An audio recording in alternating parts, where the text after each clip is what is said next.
ఎనిమిదోది ఆదిలాబాదా? ఆదిలాబాద్. ఆదిలాబాద్.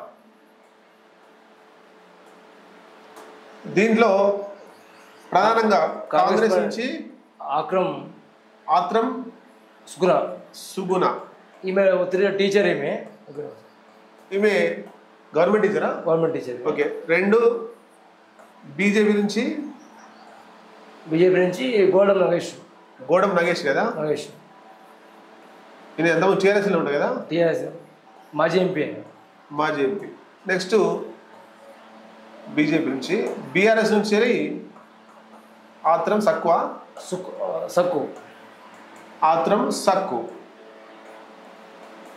ఈ ముగ్గురు పోటీ చేస్తున్నారు. ఇక్కడ ఆత్రం సక్కు టీచర్, వృత్తిరీత్యా టీచరు. ఆమె ఇంతవరకు రాజకీయాలలో లేదు.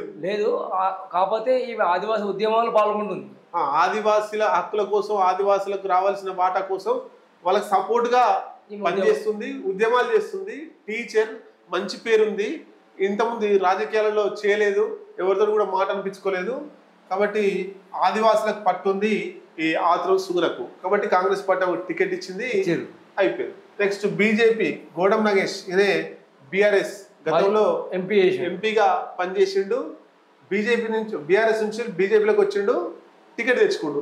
ఆయన సూయం బాబు అంటే ఆయన సిట్టింగ్ ఎంపీ, కానీ ఆయనకు టికెట్ ఇవ్వకుండా గోడం నగేష్కి ఇచ్చిర్రు. మరి ఏమైతే చూద్దాం. నెక్స్ట్ బీఆర్ఎస్ ఆత్రం సక్కు. ఈయన ఆసిఫాబాద్ ఎమ్మెల్యేగా మాజీ ఎమ్మెల్యే పనిచేసిండు. మొన్న పోటీ చేసి ఓడిపోయిండు. ప్రస్తుతానికి ఎంపీగా పోటీ చేసిండు. ఇక్కడ ఈ సీట్లో 100% ఇక్కడ ఆత్రం సుగుణ గెలిచే అవకాశాలు మనకు కనబడతా ఉన్నాయి. ఇది కూడా సేమ్ మనం ఇంతకుముందు మహబూబ్నగర్ ఎట్లయితే చెప్పుకున్నామో, ఇది కూడా 1-2% నుంచే ఆత్రం సుగుణ బయటపడే అవకాశం ఉంది.